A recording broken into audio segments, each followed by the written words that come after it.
Ek klim vir 'n treinrit wat my glo my lewe gaan weerspieël. Klomp stasies op my pad.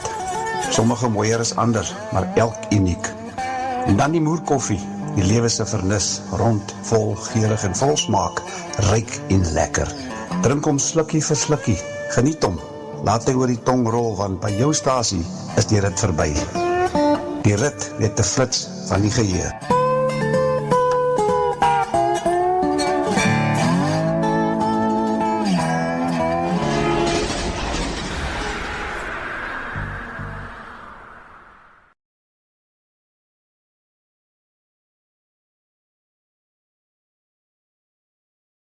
Yes, my ou vriend, lekker naweek gehad, lekker rugby gekyk, die rugby was uitstekend. Rassie het weer eens vir ons gewys dat hy is die beste afrigter in die wêreld. Hierdie man kan 'n berekende kans vat, deur spelers lukraak te kies, en hulle in 'n span in te sit, het teen een van die beter spanne in die wêreld in die noordelike halfrond, genaamd Skotland. En in die eerste helfte basies klippekou. Met die manne praat halftyd, so 'n paar van die ouens van die bank af intrek en oortuigend wen. So Dok, jy is nog steeds number 1. Numero 1. Number 1. Maar jy sê die Mhlanga kommissie, dis eintlik hoekom ek hierdie nou wil dokumenteer in my virtuele dagboek. Is die Mhlanga kommissie hierdie week. Wow, man! Wat 'n verwikkeling! Andrea Johnson, advokaat, moes vanoggend ingestap het en gaan sit het en vrae moes sy geantwoord het. En dit nadat generaal Feroz Khan, hy moet generaal genoem word, jy durf nie vir hom nie generaal noem nie, kyk bietjie hier. Where is that? Khan, if you're coming here to Not shout Khan, out- I'm a general. Don't address me as Khan. That's the see last now. time you call me Khan. You see now? You call me general. No, don't shout at me. You call me general. You don't call me Okay. Khan. I'm not your friend. I'm your commander. Hierdie is deur ander getuienis voor die Mhlanga kommissie gesit waar Khan blykbaar 'n vroue brigadier of 'n kolonel, maar ek dink is 'n brigadier, sou basies aangerand het, al met 'n pen gesteek het of iets in daai lyn. En waar kom Andrea Johnson in? Op daai stadium was sy so 'n soort van aan hoof gewees van iPad, iDeck, hulle het mos 'n naam vir alles. Een of ander perskepit, wat ek al. Anyway, so het sy dit blykbaar onder die mat probeer invee. Jy weet wat ek bedoel. En sy moes vanoggend verskyn het. En ek het nou die dag so lekker gelag, want ek dink dit was met Brian Magotsi, wat Brown Magotsi 'n brief gestuur het, hy kon ook nie kom getuig nie. Ek dink hy was eintlik 'n baanbreker, Brown, want hy was die eerste ou wat daai tipe van 'n ding getrek het, daai kaart van, sorry, ek is te siek om vandag met julle te praat, want almal het mos nou tot onlangs gespeel vir tyd, hulle kolf so stadig maar seker liggies, amper soos in cricket, en wag, dat iewers die klok moet uithardloop. Maar nou, het die staatspresident, president Cyril Ramaphosa, het hy gegaan, en hierdie Mhlanga kommissie nog aangeskuif tot hier iewers in November. So nou gaan die plannetjies ook nie meer werk nie, wat ek meen wat jy klaar jy siek nie, want jy gaan nou vir baie lank moet siek wees. Maar sy moes vandag getuig het. En vanoggend, die judge het mos van tevore gesê met Brown Magotsi se brief wat hy een van daai briewe ingegee het, sê medical condition of soiets. En ek was so bly daai tyd, ek het my hande saam geklap en gesê, daar is hy judge, dis wat met ons gebeur in die arbeidsmark ook. Ons kry hierdie briewe deesdae wat net sê medical condition. So jy weet nie eintlik wat's fout met die ou nie. Okay, so, en dis wat vanoggend gebeur het. Thank you, Mr. Lo. Yes, Mr. Bodlani. Thank you, Commissioners. Shortly before my arrival on the venue this morning, The representative of the client received a telephone call from one of Advocate Johnson's protectors informing us that she is not able to be with us. They are rushing her to hospital. I don't know what has happened. This happened this morning. This happened this morning as we were on the way to the venue. And then during the adjournment, only then were we able to get a sick note or a medical certificate from her doctor. But the client's representative were able to talk to the doctor shortly before we convened, before the adjournment we had this morning. And we were made to understand that she is with the doctor. She had some serious health-related issues that I'm not able to disclose in public, and that she is being attended to. The medical certificate in our possession indicates that she is not well, at least between today, the 13th of July, 2026, including the 15th of July, 2026. I do accept that this affects the conduct of the affairs of the Commission because the Commission had its own agenda, its own program for the week. But the circumstances are such that, as my colleague, Ms. Silo has indicated, we are not able, the Commission would not be able to conduct its business today. I noticed that this is one of those medical certificates, the nature of which I've previously said are useless in the sense that they give no information whatsoever. It's not even a case of what Mr. Bodlani said, which is confidentiality issues. It's just one of those useless so-called medical certificates. So daar het jy dit, wat ek meen. Beslanga kommissie. Is goed waarmee die mense alles moet deel. Maar ek moet daarom sê, ek het vertroue in die Beslanga kommissie. Baie vertroue in die Beslanga kommissie. Meer as wat ek in die Zondo-kommissie gehad het. Ek het van die begin af gesê met die Zondo-kommissie, en almal het my snaaks aangekyk toe ek het sê, toe sê ek, jy weet, as ek nou Judge Zondo was, die eerste mense, want kyk, die Zondo-kommissie het gegaan oor staatskaping. Hierdie gaan oor ander goedes, die polisiekaping, maar daar is ondertone van staatskaping in die slag ook nog steeds.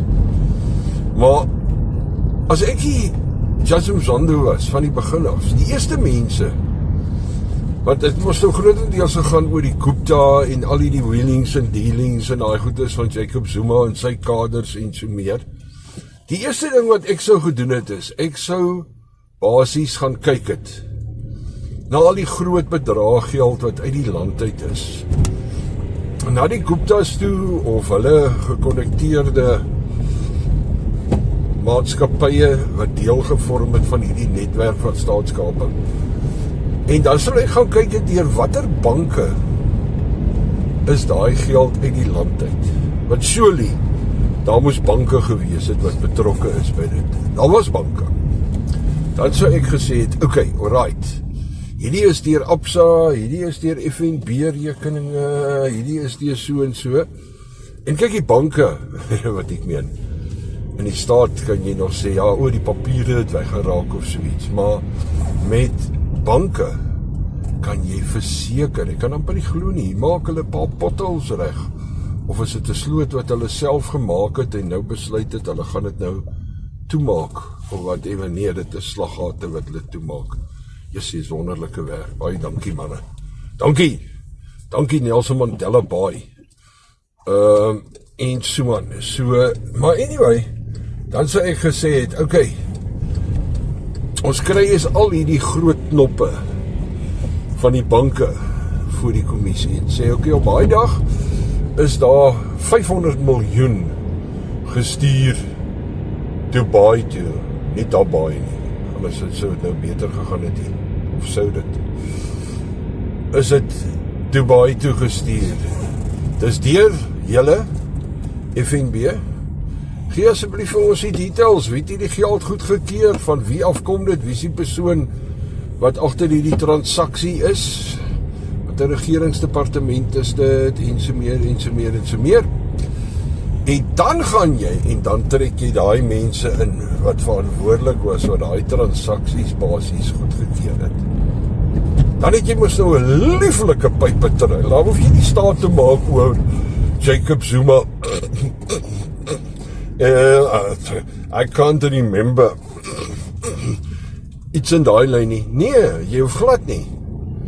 Jy gaan uit en uit op dit wat jy voor jou het, wat kom van daai pypetrail vanuit die banke uit. En dan kla jy vir hulle aan, en jy kan hulle ongelukkig nie hang nie, maar jy kan hulle laat toesluit vir 'n baie lang tyd. Maar nou met die Mhlanga-kommissie. Onthou, hierdie is net 'n kommissie, dis nie 'n hof nie. Hierdie ouens wat se sweet in die papier op hulle koppe vergeet. En daai tipe van goeders en so aan. Ek wonder baie keer, hoe gaan hulle vaar in 'n hof? Dalk beter? Wat ek meen? Maar ek glo in baie gevalle gaan hulle nie beter. Hulle gaan nie beter vaar nie. Hulle gaan nog erger sweet. En nog erger kriewelerig raak en nog meer water drink. Plaas dat hulle moerkoffie drink. So, maar ek het baie vertroue in hierdie kommissie, want ons het nou hierdie week weer gesien, 'n hele paar mense wat in hegtenis geneem is, wat voor die hof moet verskyn as gevolg van getuienis wat uit die Mhlanga-kommissie uitkom.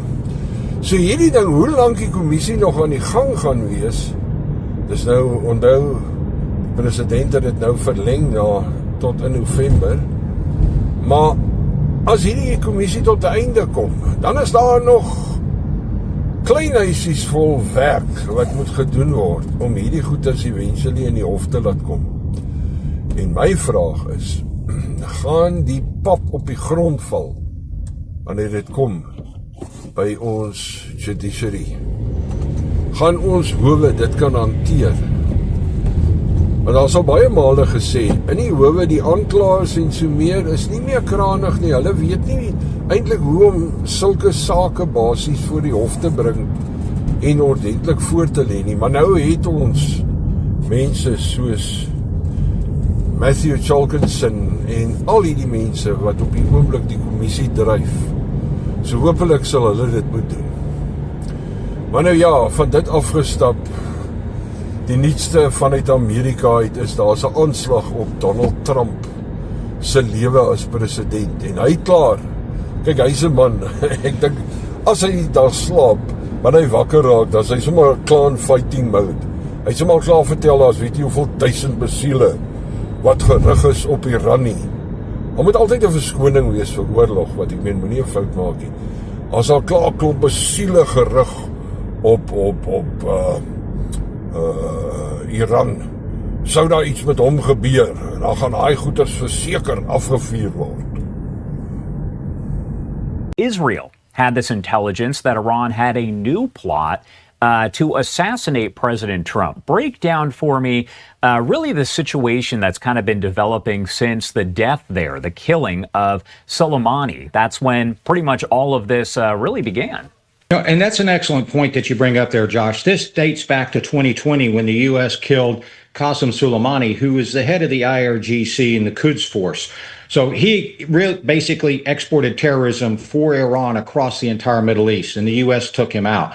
So what we've seen is Iran vowed to kill the president, President Trump. Israel has excellent access inside Iran, even to this date. So the Mossad's working there, they're getting information. They found it credible enough to report to the United States, and the United States is working through this and also finds it credible.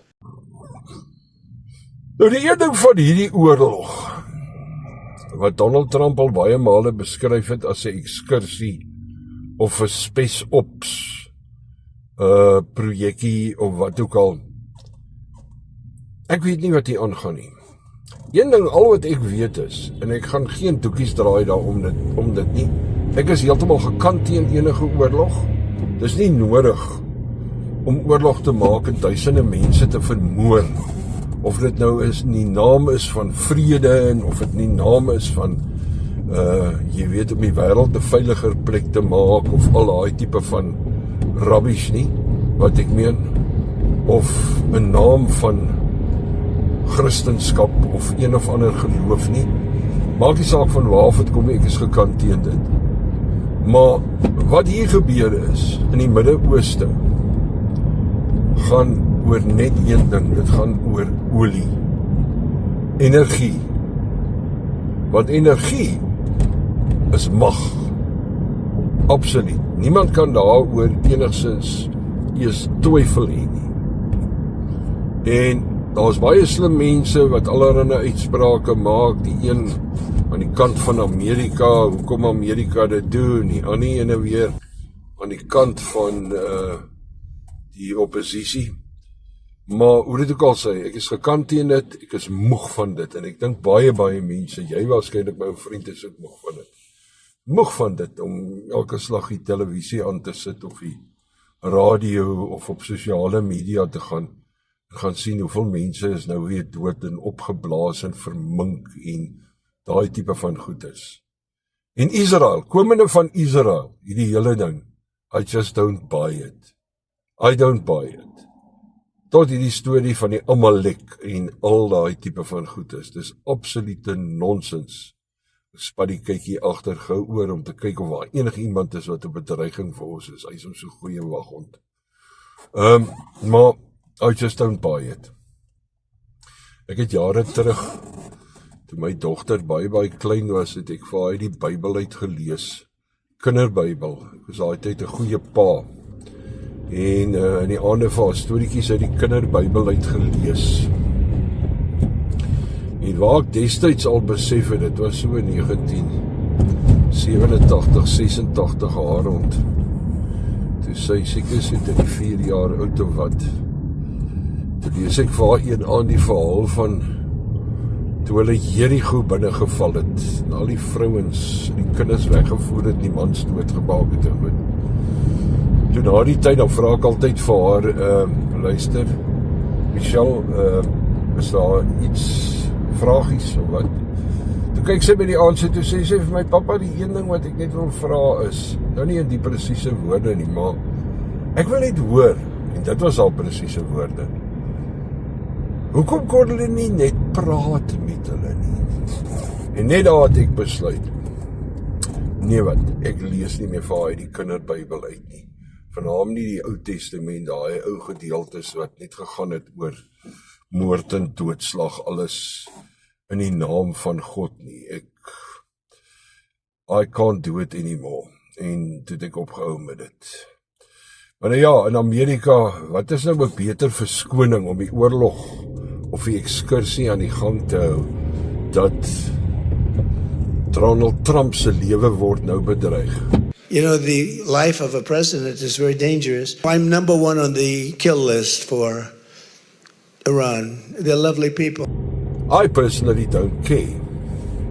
Verskoon my onsympathieke houding. As jy 'n ander land sommer net aanval, vir watter rede, of dit nou jou eie redes is en jou vrese of wat.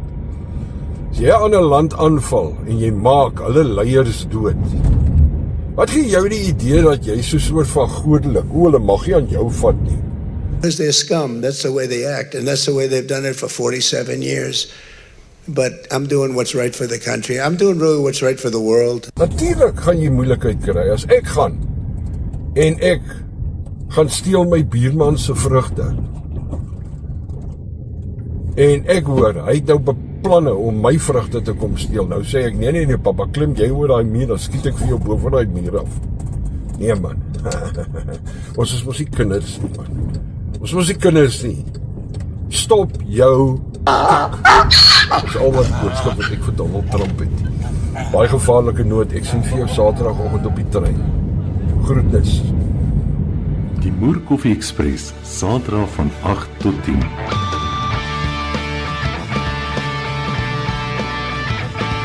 Een ontbytprogram met 'n verskil. Aktueel, nostalgies met 'n ditseltjie moer. Albei met die omgekeerde W, Mouton.